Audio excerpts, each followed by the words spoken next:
Vamos a continuar con nuestra serie, Sígueme. La premisa detrás de esta serie, ¿verdad?, es estudiar esto que fue precisamente lo que nuestro Señor Jesucristo le dijo a la gente. Esa fue la invitación, sígueme. Y hemos analizado cosas maravillosas, ¿no? Nos dimos cuenta que esa invitación se la hizo a pecadores, se la hizo a gente que no creía en Él, ¿no? Y la invitación fue a tener una relación personal con Él, no precisamente a seguir una lista de reglas, sino a relacionarse con Él al grado que eso fuera transformando sus corazones. La semana pasada analizamos cómo todas las personas que terminan o que empiezan a seguir a Jesucristo atraviesan por 4 fases. Hablamos de cómo primero empezamos recibiendo información, ¿verdad?, escuchando la palabra de Dios. Luego empieza a pedirnos que invirtamos un poquito más de tiempo saliéndonos a lo mejor de nuestra rutina un poco para acercarnos más, para recibir más información, para poder hacer preguntas si queremos hacerlas. Luego viene una fase 3 que es un poco más complicada porque empieza a pedirnos que actuemos diferente, es decir, que hagamos las cosas que hemos venido haciendo durante mucho tiempo de forma diferente, ahora que las hagamos a su manera. Y cuando hacemos eso las suficientes veces, llega un momento en que nosotros mismos lo que queremos es entregarle nuestro corazón y vivir la vida para su gloria. Y nos quedamos con esta pregunta la semana pasada. Les preguntaba yo, ¿estás dispuesto a dar el siguiente paso? Bien, yo me doy cuenta cuando platico con gente uno a uno, o porque veo sus caras cuando hago esas preguntas, la cantidad de gente que la respuesta es sí, ¿no? Yo quiero dar el siguiente paso, es más, le pido a Dios que me muestre cuál es el siguiente paso porque lo quiero dar. Pero ¿sabe también de qué me doy cuenta? Que en el momento de la verdad, o sea, cuando Jesucristo verdaderamente te habla y te dice, haz esto de forma diferente, entonces nos cuesta un montón de trabajo. Hay algo que nos detiene. Hay un obstáculo que se interpone entre nosotros y dar esos pasos para seguir a Jesucristo. Y el día de hoy vamos a hablar precisamente de eso. Si vieron, el título del mensaje es ¿qué nos detiene? Vamos a ver esto a profundidad. Este es uno de los conceptos más importantes que Jesucristo trató de enseñarnos a través de su palabra y que le enseñó a sus discípulos para que pudieran vivir la vida que Él esperaba que vivieran. Y el día de hoy vamos a entender perfectamente qué es eso que nos detiene y cómo Jesucristo trabaja en nosotros para eliminarlo.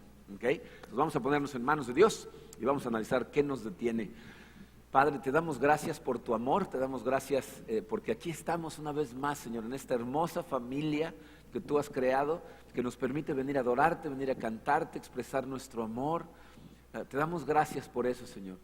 Y te pedimos, Señor, que en este momento tranquilices nuestros corazones, nos ayudes a recibir tu palabra, pero de manera que haya una transformación real, Señor. Que veamos esto que nos quieres enseñar y que nos ayudes a dar esos pasos que tenemos que dar para poder vivir como tú esperas que vivamos y darte la gloria que te mereces. Te pedimos tu guía, Señor, en el poderoso nombre de tu Hijo Jesucristo. Amén. Muy bien, miren, si leemos los evangelios, podemos darnos cuenta cómo Jesucristo llamó a sus discípulos a seguirlo, y hay varias cosas que de forma directa o indirecta ofreció para la gente que lo seguía. Sin embargo, históricamente la gente ha distorsionado muchas de las enseñanzas de Jesucristo y por eso hay mucha gente que sigue a Jesucristo pero por las razones equivocadas. Les voy a decir cosas que Jesús no dijo. Jesús nunca dijo, sígueme y te voy a hacer una mejor persona. Nunca dijo eso. ¿Sucede? O sea, ¿la gente se convierte en mejor persona? Sí, sí sucede. Tu corazón empieza a transformarse, se parece cada vez más al de Jesucristo. Entonces, algunas de las mejores personas que yo conozco son seguidores de Cristo, pero esa no fue su oferta. Tampoco dijo, sígueme y entonces vas a tener todo el dinero que necesites para comprar las cosas que tú quieras y nunca te va a faltar nada. No dijo eso. ¿Sucede? Pues sí, a veces, ¿no? Hay personas a las que Dios particularmente bendice con prosperidad económica, gente que ha puesto todo a los pies de Cristo y sabe que bendecirlos a ellos significa extender el reino de Cristo a través de su prosperidad y los bendice de esa manera. Pero esa no fue su oferta.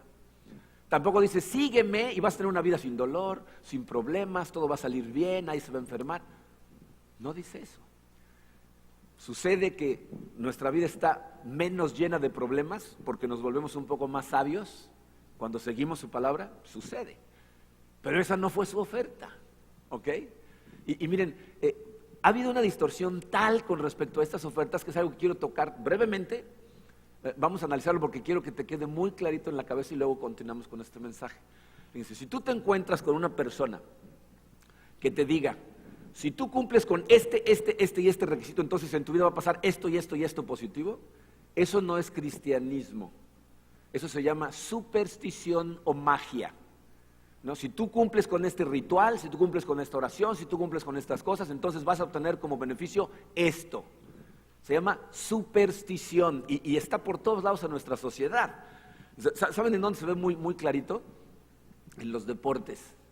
Si se fijan en los deportistas cómo son de supersticiosos, a mí me gusta mucho el tenis, y te das cuenta cómo jugadores profesionales de tenis están jugando y ganan un punto complicadísimo, y después de terminar el punto, le piden a los boleros que les traigan la misma pelota, esa, y con esa vuelven a sacar, como si fuera la pelota, la que ganó el punto. ¿No? Hay jugadores que se ponen la misma camiseta, aunque apeste, ¿no? Porque ganaron un juego que pensaban que iban a perder, se ponen la misma camiseta, o no pisan las líneas. No caminan por la cancha sin pisar líneas porque si las piso entonces voy a perder. ¿Saben cuál es el problema con las supersticiones? Que a veces funcionan. O sea, a veces vuelven a ganar el punto con la pelota y entonces ya siempre quieren jugar con la misma pelota, pobre pelota, ¿no? O sea, termina al final toda pelona, ¿no? Pero eso es una superstición y les voy a decir cuál es el problema, que en algún momento de la historia la superstición y la religión se cruzaron, se entrelazaron y la gente empezó a predicar supersticiones. ¿No? Si tienes esta estatua en tu casa, si te cuelgas tal cosa en el cuello, si repites esta oración pero palabra por palabra, ¿no? ¿Cuántas veces han visto en el Facebook una publicación que dice, repite esta oración en voz alta y en 10 minutos vas a tener un milagro en tu vida? ¿Las han visto? ¿Cuántos han dicho la oración? Confiesen, ¿no? Por si funciona, ¿no? ¿O no? De hecho, fíjense, todos los que crecimos en la religión católica, hemos oído de estas cosas. ¿No? Tenemos incluso santos específicos para ciertas peticiones. Por ejemplo, miren, aquí tenemos a uno. Este es San Antonio. ¿Para qué le oramos a San Antonio? Para el amor, ¿no? En realidad les voy a decir, si ustedes se meten a internet y preguntan, San Antonio es el santo de las cosas perdidas. O sea, si se te pierde algo, entonces vas y le haces un rezo a San Antonio y lo encuentras. Y como también era el santo de los amores perdidos, o sea, si perdías un amor, le orabas y te lo devolvía, eso se distorsionó y hoy, pues quieres novia, lo pones de cabeza y le oras y al rato ya tienes novia, ¿no? Pero hay gente que tiene su San Antonio. ¿Y conocen este otro? Dice, aquí tenemos otro santo. Este es San José. Es el padre adoptivo de Jesucristo, que ni era san, ni era padre, ¿no? Porque era adoptivo, ¿no? Pero ¿saben para qué la gente utiliza este santo? A lo mejor esto no lo saben, pero pásanos a la siguiente, por favor. Dice, en internet venden un kit en donde te mandan una estatua de San José con instrucciones específicas. Si quieres vender tu casa y no se vende, compras este kit y entonces entierras al San José en el jardín de atrás, haces una oración y en menos de un mes se vende. 100 pesos cuesta el kit. ¿Quiénes son los únicos que se benefician de eso? Pues los que venden el kit, ¿no? ¿Cuál es el problema? Que a veces funciona. Es decir, a veces sucede, así se crean las supersticiones. Imagínense que yo ahorita les dijera, a ver, todos los estudiantes que están aquí mañana, si tienen su examen final de matemáticas y no son buenos para los números, les voy a decir qué es lo que tienen que hacer. Se paran en la puerta de su recámara, abren la Biblia en el libro de Números, ¿no? Leen los 2 primeros capítulos en voz alta y luego estudian sus notas una vez y se les van a quedar grabadas. Si todos los alumnos que escucharan eso hacen eso, algunos van a pasar. Y entonces van a llegar la semana que viene y van a decir, sí funcionó, leí números en voz alta y pasé. Y entonces se los voy a platicar a todos y más gente lo va a escuchar y se lo voy a platicar a otras personas. Algunos van a volver a pasar y al rato ya es la superstición del libro de Números para las matemáticas, ¿no? Y dice, escuchen esto clarito, por favor. Jesús no vino para ser tu mago. No vino para prometerte dinero, ni para prometerte salud, ni para prometerte nada de las cosas que nunca dijo. Entonces la pregunta es, ¿qué fue lo que nos ofreció? ¿Qué cosas suceden cuando lo seguimos? Fíjense, vamos a aprender el día de hoy uno de los conceptos más complicados de aprender que Jesucristo está tratando de lograr que suceda en tu corazón, porque eso va a cambiar la manera en que vives la vida. Las buenas noticias es que a sus discípulos se las enseñó a través de muchas experiencias que tuvieron y les tomó mucho tiempo asimilarlo, igual que nos toma a nosotros. ¿Y saben qué es muy interesante? Una vez que hablemos de esto, Se van a dar cuenta cuando lean los evangelios que está por todos lados. Lo repitió Jesucristo una y otra y otra y otra. Se van a dar cuenta, por toda la Biblia, incluso en el Antiguo Testamento, consistentemente están tratando de hacernos entender este mensaje. Esto es tan común que lo que me costó trabajo es decidir qué pasaje utilizar para estudiarlo, porque hay tantos. Así es que escogí un pasaje que no es ni muy conocido ni muy popular. De hecho, la mayor parte de los pastores tratan de evadir predicar este pasaje, porque cuando lo predican a los creyentes les tiemblan las rodillas, pero nosotros lo vamos a estudiar, ¿ok? Bueno, este pasaje se encuentra en el capítulo 10 del Evangelio de Mateo, y les voy a decir el contexto antes de que empecemos a leer. Para este momento, para Mateo 10, Jesucristo ya tiene a sus 12 discípulos, los ha venido entrenando ya por cierto tiempo, ha hecho enseñanzas en frente de multitudes, miles de personas lo han escuchado, ¿verdad? Ha tenido enseñanzas privadas, etcétera, pero en este momento en particular está sentado con sus 12, ellos son los únicos que lo están escuchando, y está a punto de mandarlos a una especie como de viaje misionero. Los va a mandar a hacer un experimento para que vivan lo que Él les ha enseñado en el mundo sin Él, y luego van a regresar y le van a dar un reporte, ¿ok? Entonces imagínense que estamos en una junta de misiones. No sé, alguna vez han participado en alguna de las misiones, antes de la misión hay una junta, nos reunimos, les platicamos qué vamos a hacer, qué pueden esperar allá, qué no pueden esperar, etcétera, qué tienen que llevar, qué no llevar. Bueno, esa es la junta que está teniendo Jesucristo, ¿ok? Entonces, durante los primeros 15 versículos de Mateo 10, lo que está haciendo es darles instrucciones. Entonces va a decir, ok, vamos a ir a tales lugares, vamos a ir a estos pueblos, no quiero que entren a estos otros pueblos, hablen con este tipo de gente, a este otro tipo de gente no le hagan caso. Cuando lleguen a un pueblo van directo a tal lugar, si los reciben hagan estas cosas, si los rechazan hagan estas otras. No lleven ropa, no lleven dinero, ¿no? Nosotros decimos lleva ropa, lleva esto, y ahí Jesús dice, no necesitan dinero, no necesitan otra muda de ropa, ¿verdad? Esto es lo que les voy a dar ciertos poderes para que ustedes restauren la salud de algunas personas, etcétera, ¿verdad? Todo lo que van a hacer, ¿no? Lo que no se estaban esperando los discípulos es lo que está a punto de decirles. Esto les puedo asegurar que les causó un shock total cuando empezó a dar otra lista de cosas, lo que podían esperar en este viaje. Pero recuerda otra vez, Jesucristo en este momento no necesariamente te está hablando a ti, por lo menos no ahorita, porque dependiendo del llamado que tiene para cada uno, vamos a enfrentar diferentes situaciones en la vida. Hay gente que está sentada en esta sala que a lo mejor Jesucristo la llama para servir en lugares en donde van a enfrentar estas mismas cosas. Pero si tú no estás en ese momento, entonces no te está hablando a ti. Así es que cuando empiece a hablar, no salgas corriendo de la sala, ¿ok? Ese es el contexto. ¿Todos claros? ¿Ninguna duda? Ok, continuamos. Mateo 10, empezando en el versículo 16, dice: los envío como ovejas en medio de lobos. Miren, nada más hasta ahí, párenle tantito, imagínense la escena. Los voy a mandar como un grupo de ovejas en medio de una manada de lobos. O sea, ¿se imaginan unas ovejitas llenas de lobos alrededor? O sea, lo que les está diciendo es, los voy a mandar a un lugar en donde van a estar en serios problemas. Ya de entrada van a estar diciendo, esto ya no está sonando tan bien, ¿no? Continúa, dice, por tanto, sean astutos como serpientes y sencillos como palomas. O sea, le está diciendo, se van a tener que poner buzos, abran los ojos, sigan con humildad, pero tienen que estar al pendiente, va a haber problemas. Versículo 17, tengan cuidado con la gente, los está mandando a la gente. Dice, vayan con la gente, pero tengan cuidado con la gente. Los entregarán a los tribunales y los azotarán en las sinagogas. ¿Oyen lo que les está diciendo? O sea, yo no sé si ustedes alguna vez han estudiado lo que significa el azote en esa época, pero la gente se moría de eso. O sea, esto no es una multa por pasarte un alto o una reprimenda de un oficial. El azote era una pena espantosa en donde te dejaban marcado de por vida. Aunque nada más te dieran 3 o 4 azotes, quedabas marcado. La siguiente vez que fueras a la playa, la gente iba a decir, este rompió la ley. Mira, ¿no? Todo marcado.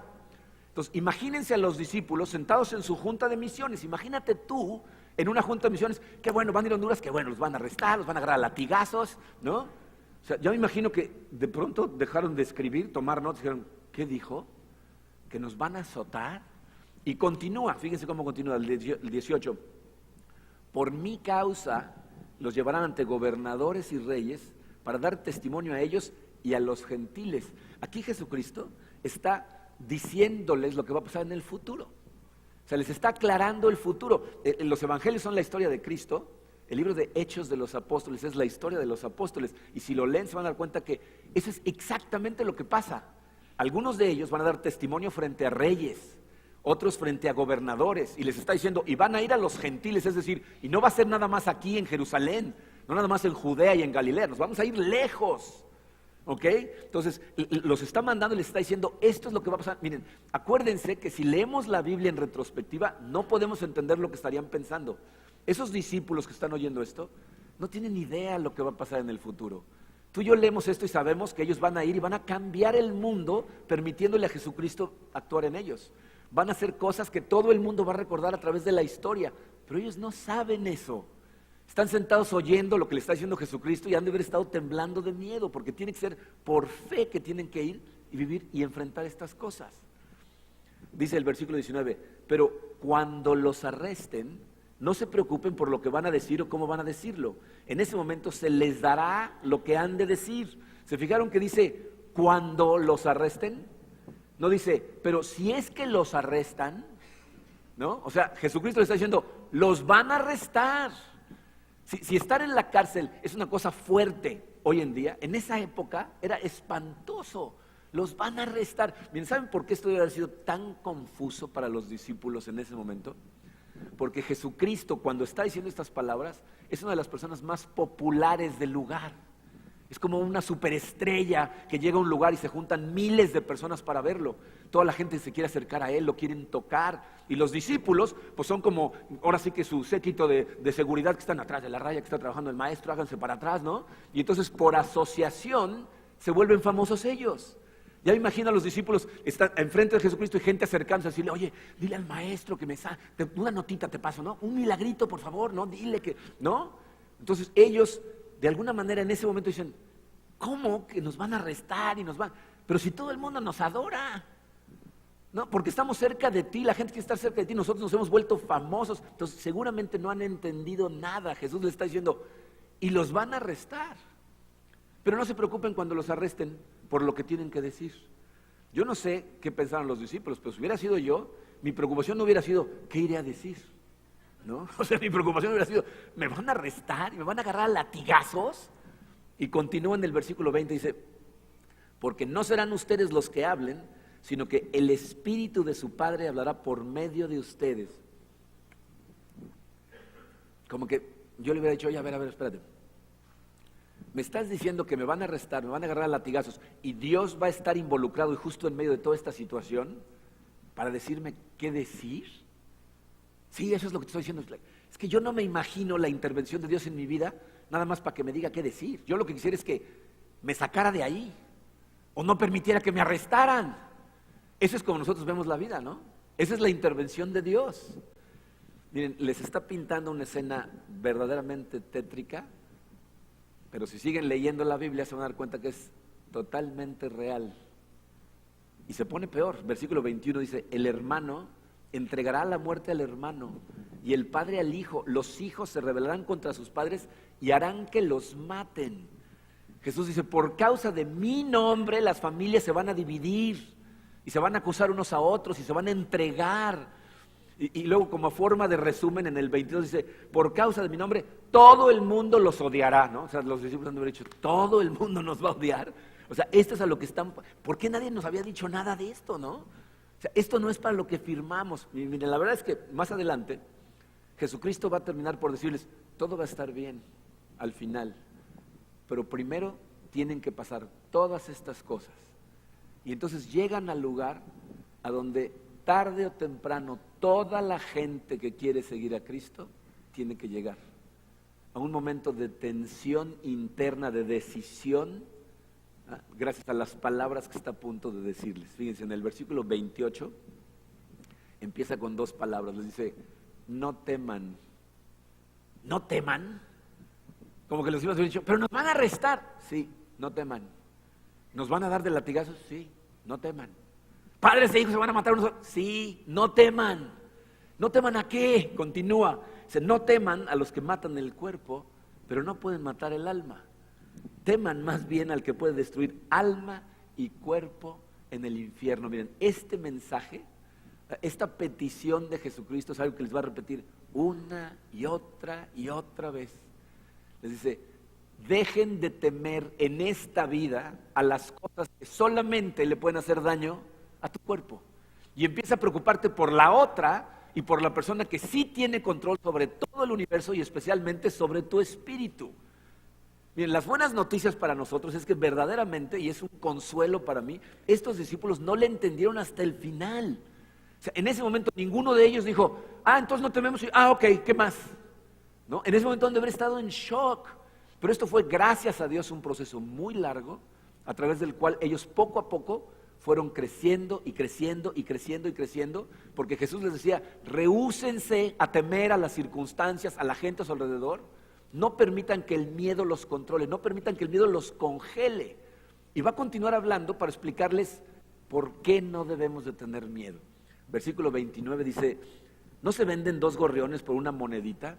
Sin embargo, ni uno de ellos caerá a tierra sin que lo permita el Padre. Les está diciendo, ¿no es verdad que los gorriones prácticamente no valen nada? O sea, los puedes comprar con el cambio que traes en la bolsa y aún así Dios los ama, está al pendiente de ellos, sabe lo que les pasa, ¿no? Y fíjense que dice, y Él les tiene contados a ustedes, aún los cabellos de la cabeza. ¿Qué está diciendo? Dios te conoce tan bien, a ti personalmente, que sabe exactamente cuántos cabellos tienes en la cabeza hoy, porque se nos van cayendo, ¿no? Entonces, cada día sabe exactamente, te conoce perfectamente, por lo tanto, no tengan miedo, pero nos van a arrestar. No tengas miedo.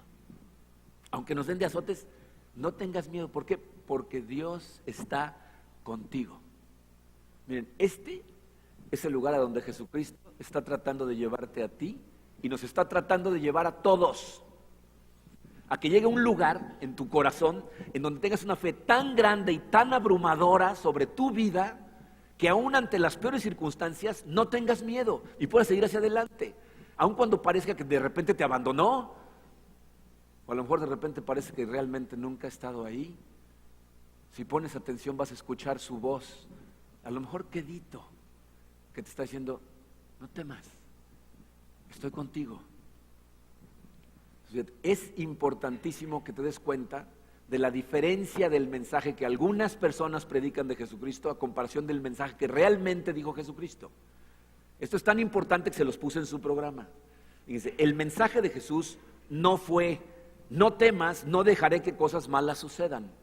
Eso no es lo que dijo Jesús. No dijo, no tengas miedo porque yo voy a allanar todo el camino y no te va a pasar nunca nada. Todos los semáforos van a estar en verde, nunca nadie se va a enfermar, tus negocios nunca van a fracasar. Esa no es la promesa de Jesús. Lo que Jesús sí dijo es, no temas cuando cosas malas sucedan, porque estoy contigo. Ese es el mensaje de Jesús. No temas cuando la adversidad de repente se te acerque, porque yo estoy contigo. Y miren, les voy a decir por qué es tan importante que entendamos la diferencia entre esos dos mensajes. Miren, la semana pasada hablamos de 4 fases. Si se ponen a analizar esas fases de las que hablamos la semana pasada, pasar de la fase 1, simplemente recibir información, a la fase 2, que es acercarte un poquito más, aunque sea una inconveniencia, te vas a dar cuenta que la mayor parte de la gente que pasa de la 1 a la 2 empieza a avanzar, pero casi no hay cambios en su vida. De hecho, la mayor parte de la gente emocionada porque empieza a recibir información, de repente tiene hambre de más y se conecta a grupos y empieza a ir y escucha más y hace preguntas, pero eso no representa un cambio en la vida. No hay todavía transformación, pero pasar del 2 al 3, cuando Jesucristo de repente te empieza a decir, esto que has venido haciendo durante tanto tiempo, de esta manera, de hoy en adelante quiero que lo hagas de otra, ahora quiero que lo hagas a mi manera, eso nos cuesta un trabajo. ¿Por qué? Porque esas cosas que hemos venido haciendo son las cosas de donde proviene nuestra seguridad, a veces nuestros placeres, a veces lo que pensamos que es nuestra plenitud, ¿no? Entonces nos cuesta trabajo, dice, cámbialo, como que dices, pero si ahí me siento seguro, ahí me siento tranquilo, ahí siento que estoy teniendo éxito, ahí siento, dice, no, cámbialo, pero te cuesta trabajo. Entonces, ¿saben cuál es el factor número 1 por el que la gente no sigue a Cristo? Dice su programa, el factor número 1 que detiene a una persona de seguir a Cristo es miedo. Es el miedo lo que te detiene. En el momento que te dice, da el paso, te da miedo. Pasar del 2 a 3 y luego del 3 al 4 Entregarle totalmente tu vida y soltarte de todo lo que te tienes seguro en este momento te da pánico. Y le tienes miedo a cosas, miedo a personas, miedo a situaciones. Que Jesucristo nos dice, no deberías de temerle. Como Pedro, ¿se acuerdan? Cuando le dice, vamos a pescar de día. Pero ¿qué tal si fracaso? ¿Qué van a pensar todos de mí? Van a pensar que estoy loco. Yo sé cómo hacer mi trabajo, ahora tú me vas a decir a mí cómo hacerlo. Nos da miedo. La verdad es que estas cosas son interesantísimas acerca de lo que el miedo hace en nuestro corazón, pero Jesucristo nos está diciendo, esto es lo que quiero cambiar en ti. Necesitas seguirme.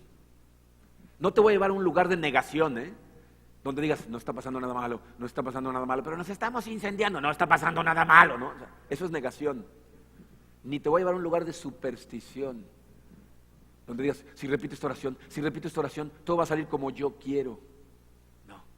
Dice, quiero llevarte a un lugar en donde tu fe llegue a ser tan poderosa que aun cuando las circunstancias sean aterradoras, tú sigas hacia adelante con lo que yo te pido que hagas, porque confías en que estoy contigo. ¿Cómo logra eso Jesucristo en el corazón de sus seguidores? Lo podemos ver con la manera en que entrenó a sus seguidores. O sea, lo que hacía Jesucristo con sus discípulos era consistentemente los ponía en situaciones en donde tenían que decidir entre quedar congelados por el miedo o confiar en Él. Y tantas veces los pasó por esas que al final llegaron a entenderlo. Vamos a ver una de ellas. ¿Se acuerdan una instancia en la que van todos los discípulos con Jesucristo en una barca? Jesucristo va dormido y de pronto se suelta una tormenta. Ese pasaje está registrado en el Evangelio de Marcos, en el capítulo 4. Acuérdense que Marcos fue una persona que no conoció a Cristo personalmente. Él era el escriba de Pedro. Entonces esta historia Pedro se la contó a Marcos, ¿no? Entonces lo que le cuenta es, íbamos en la barca y de pronto se suelta un tormentón, que imagínense la tormenta, O sea, 4 de los que van en la barca son pescadores y a todos les entra el pánico. Debe haber sido un tormentón espantoso. Y Jesucristo va dormido. Y entonces, ¿qué hacen? ¿No? Pedro le cuenta a Marcos, fuimos y lo despertamos, ¿no? Y ¿saben qué le preguntan a Jesucristo? Le dicen, ¿no te importa que nos ahoguemos? ¿No es esa nuestra pregunta? ¿No es esa nuestra confrontación a Dios cuando enfrentamos cosas tremendas? ¿No te importa lo que nos está pasando? ¿No ves el dolor que me causa? ¿No te importa esta enfermedad? ¿No te importa el fracaso de mi negocio? ¿No te importa? Jesucristo se para, se voltea hacia la tormenta y hace 2 cosas. Primero, regaña a la tormenta. Le dice, ¡silencio! Y para la tormenta. Y luego le da una orden al mar, ¡cálmate! Y entonces voltea a ver a los discípulos. ¿Se imaginan los discípulos? Y les hace 2 preguntas. Marcos 4:40 dice, ¿por qué tienen tanto miedo? Y piensen en esa pregunta. ¿Por qué tienen tanto miedo? Les dice. ¿Se imaginan lo que pensaron los discípulos? ¿Cómo que por qué? No sé si te diste cuenta, pero hace como 2 minutos había una tormenta aquí que estaba a punto de ahogarnos. A lo que Jesucristo seguramente hubiera contestado, ya sé que había una tormenta, ya sé que estaba entrando el agua, ya sé que estábamos a punto de hundirnos, ya sé que ustedes 3 no saben nadar, ¿no? Lo que no entiendo es, ¿por qué tienen tanto miedo si estoy sentado con ustedes en la barca? Y entonces les hace la siguiente pregunta, ¿todavía no tienen fe? ¿Todavía no creen que el Padre y yo somos uno? Que Dios está con ustedes, que está al pendiente de ustedes, que no va a permitir que les pase nada si Él no quiere que pase. Y aún si les pasa, si están conmigo, ¿está bien? ¿Todavía no creen? ¿No tienen fe? Entonces dice, algo importantísimo empieza a suceder en el corazón de los discípulos. Y es algo que muchas veces no nos damos cuenta cuando leemos lo que sucede a continuación. Pero fíjense lo que nos dice el versículo 41. Dice, ellos estaban espantados y se decían unos a otros, ¿quién es este que hasta el viento y el mar le obedecen? Bien, el español, la traducción al español no es tan descriptiva. ¿Saben lo que dice el griego en esa parte? Dice, estaban espantados, dice, temieron con un gran temor. O sea, lo que está diciendo es, ahora sí temieron de a debis, ¿no? Antes estaban medio espantados, ahora estaban espantadísimos. En otras palabras, se dieron cuenta que el miedo a la tormenta estaba por aquí, pero el miedo a Cristo estaba por acá. Porque dijeron, este controla el mar, controla la naturaleza. Ahora entendemos lo que significa, ténganle miedo al que tiene control del universo y de su espíritu. Y dejen de tenerle miedo a estas tonterías a las que se enfrentan aquí en la tierra. Si le hubieran preguntado, ¿eso es lo que querías decir? Eso es lo que quería decir. Yo tengo control de todas las cosas, así es de que no teman. Y si lo buscas en los evangelios te vas a dar cuenta que está por todos lados. Ahora miren, si nos detenemos a analizar estas situaciones, te vas a dar cuenta de por qué es tan importante que aprendamos a vivir de esta manera. ¿Por qué es tan importante para Jesucristo que aprendas a vivir sin miedo? De hecho, les puse la pregunta, ¿por qué quiere Jesús que aprendamos a vivir sin miedo? Si lo analizas, te vas a dar cuenta de la importancia que tiene en relación al llamado que te hace a seguirlo y lo que quiere que hagas cuando lo empiezas a seguir con respecto a la demás gente. Fíjate, hay dos cosas importantísimas que suceden cuando pierdes el miedo. Número uno, dice, una fe poderosa e inamovible honra a Dios. O sea, lo primero que sucede es que cuando tú empiezas a vivir la vida con ese tipo de fe, le das gloria a Dios cuando los demás se dan cuenta de cómo vives la vida. ¿No? O sea, nada más piénsenlo un momento. Yo me imagino a mí como padre de familia. Imagínense que fuera yo caminando por la casa y escuchara sin querer una conversación de uno de mis hijos por teléfono, que estuviera hablando con un amigo de él y estuviera diciendo, no, sí, bueno, pero vamos a ir y ya sé que está complicado llegar hasta allá, pero mi papá dijo que él va a llegar por nosotros a tal hora. No, pero no te preocupes, yo conozco a mi papá y si nos dijo que va a estar ahí, es que ahí va a estar. Tú tranquilo, porque yo conozco a mi papá. ¿Cómo me sentiría yo como papá? ¿Se imaginan? O sea, mi hijo o mi hija tiene total confianza en que lo que yo le digo que va a suceder, eso es lo que va a suceder. Lo mismo sucede con Dios. Cuando sus hijos dicen, confía en Dios, verdaderamente de corazón, eso le da gloria a Dios. Pero fíjense, número dos, y esta tiene que ver con tu llamado, dice, vivir sin miedo te libera para amar a toda la gente. Cuando tú vives sin miedo, tienes la capacidad de amar, ahora sí en serio, a toda la gente, porque normalmente no tenemos ningún problema para amar a la gente que nos ama, ¿verdad? La gente que nos trata bien, pero ¿qué tal a esa gente que más bien parecen enemigos? ¿Qué tal ese jefe que parece que la trae contigo? Ese compañero de trabajo que te está haciendo la vida de cuadrícula, esa expareja que parece que te odia y tú lo quieres meterte el pie por todos lados. Hasta que no aprendas a vivir sin miedo, no vas a poder amar a esa gente. Porque miren, ¿saben cuál es la razón por la que no podemos amar a esas personas? Fíjense, sentimos odio por ellas. Pensamos que lo que sentimos es un odio por cómo nos están tratando. Pero la realidad es que lo que sentimos es miedo. Porque el miedo, lo que produce en el corazón de una persona, es enojo, es odio. Piénsalo. ¿Alguna vez te ha espantado a alguien, pero en serio, de esas que te agarran totalmente en la inopia y llega alguien por atrás y ¡buah! ¿Te espanta? ¿No? ¿No? ¿O no? O sea, la siguiente emoción después del susto es enojo. Y cuando te da miedo lo que una persona te puede hacer, la manera en que te sobrepones a eso es odiando. Porque eso de alguna manera protege tu corazón y entonces odias. Y lo que Jesucristo está diciendo, si no aprendes a vivir sin miedo, no vas a poder amar a la demás gente como yo necesito que los ames. Necesitas perder el miedo. Juan, uno de sus seguidores más cercanos, lo explicó de esta manera. En su primera carta, capítulo 4, versículo 18, dice, en el amor no hay temor, sino que el amor perfecto echa fuera el temor. ¿Qué está diciendo? Si tu corazón está lleno del amor perfecto de Dios, lo que hace es expulsar el miedo. No hay lugar en tu corazón, si está lleno de amor, para el temor. De hecho, el amor y el temor, piénsenlo, son incompatibles. Tú no puedes amar a una persona a la que le tienes miedo, ni puedes temerle a una persona y amarla. Son incompatibles, o haces una o haces la otra. Entonces Jesucristo, ¿qué nos está diciendo? Yo vine a amar al mundo y lo que quiero es que mis seguidores hagan lo mismo. Y de la única manera en que vas a poder amar, realmente amar a toda la gente, es si aprendes a vivir sin miedo. Piensa en esto. ¿Qué te detiene de evangelizar? ¿Qué te detiene de contarle a la gente de tu fe en Cristo? Toda esa gente que está a tu alrededor en tu vida y sabes que no tienen a Dios en su vida, ¿por qué no les platicas? ¿Por qué? Sin miedo, por miedo, ¿no? ¿O no? Miedo a qué van a pensar, miedo a que me rechacen, miedo a que termine la relación, ¿no? Miedo a que me vayan a despedir. Miedo, todo el tiempo es miedo, pero cuando dejas de temerle a la gente, cuando dejas de temerle a las circunstancias, cuando dejas de temerle a este mundo, tu vida se transforma. ¿Alguna vez han conocido a una persona así? Porque esto es transformante, ¿eh? Si alguna vez, y miren, créanme que están contados con los dedos las personas que verdaderamente viven con esta fe, pero para mí esto es algo particularmente importante, porque nuestra vida fue transformada por una persona que así vivía la vida. De hecho, la razón por la que yo soy pastor el día de hoy fue por ver a una persona que vivía su vida con este tipo de fe.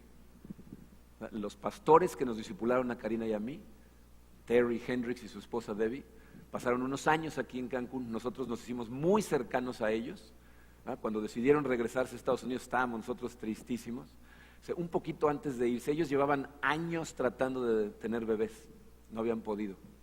Y el día del padre del 2001, más o menos 3 meses antes de regresarse a Estados Unidos, nos avisaron en la iglesia que Debbie estaba embarazada. Y no saben el gozo que fue para la iglesia esa noticia. Llevábamos orando por ese milagro, Debbie embarazada, todos felices. Ellos a los pocos meses se fueron a Estados Unidos.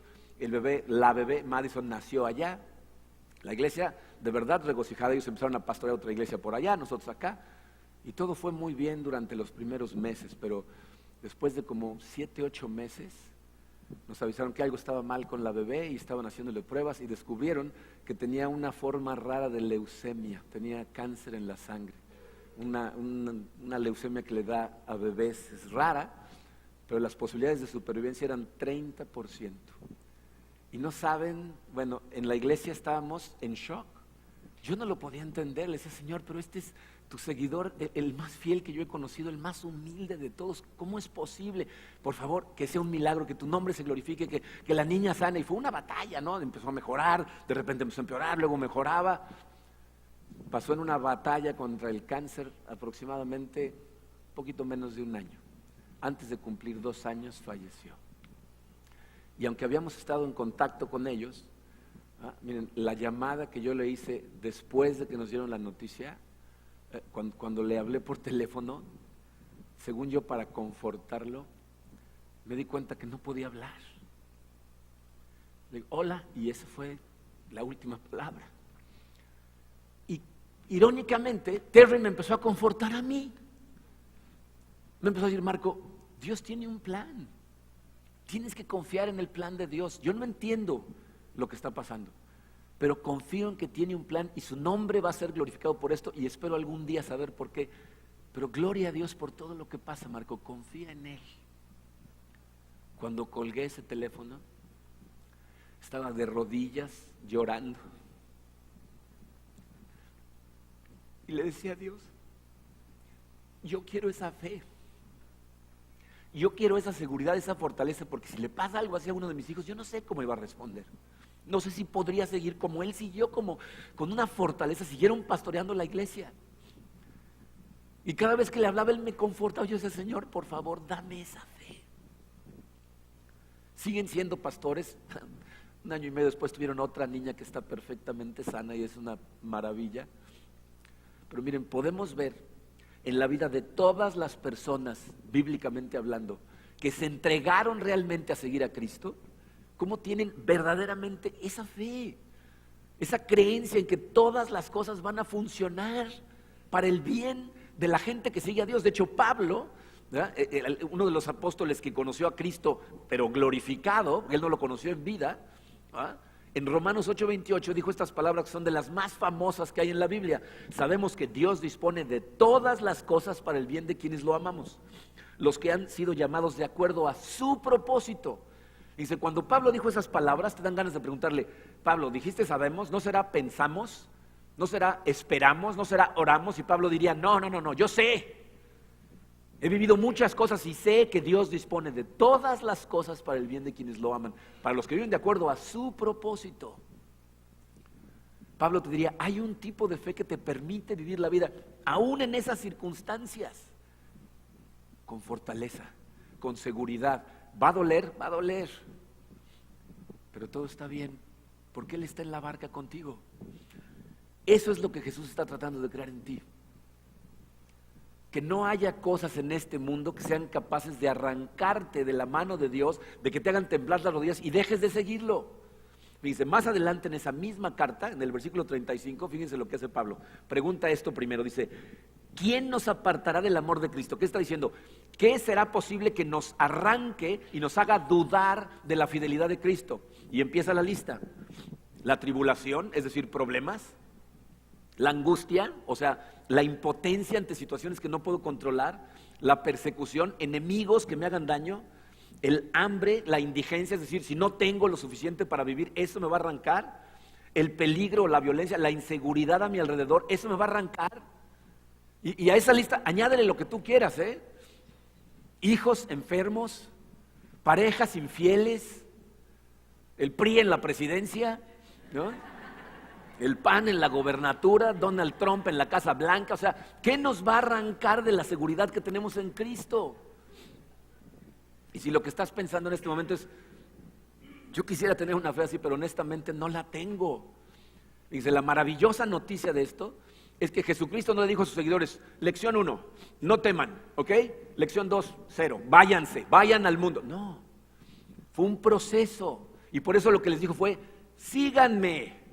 Den pasos, caminen hacia mí, vivan de esta manera y se van a dar cuenta cómo su fe cada vez crece y crece y crece. Y todos los que tenemos cierta edad sabemos que las circunstancias se complican y se complican y se complican, pero conforme se complican tu fe se fortalece y puedes ir a través de lo que sea.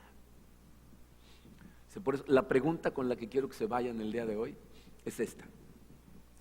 ¿Qué haría hoy si estuviera convencido que Dios está conmigo?